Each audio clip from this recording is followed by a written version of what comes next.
محبوب ترین ژانر بازی بین گیمرهای ایرانی چیه؟ حدود 26%شون طرفدار بازی شوتر هستن. کال آف دیوتی، فورتنایت، ایپکس و 25% دیگه طرفدار بازی‌های ورزشی مثل NBA 2K، FC یا همون فیفای قدیم و پس هستن.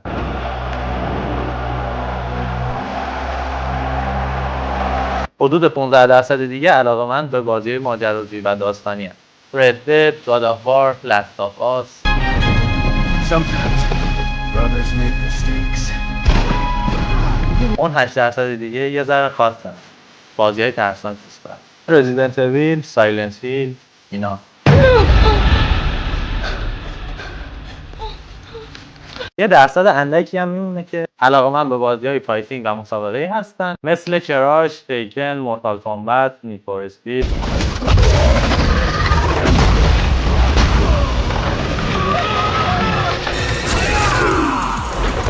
تو طرفدار کدومشی؟ حدود 26%شون طرفدار وایسا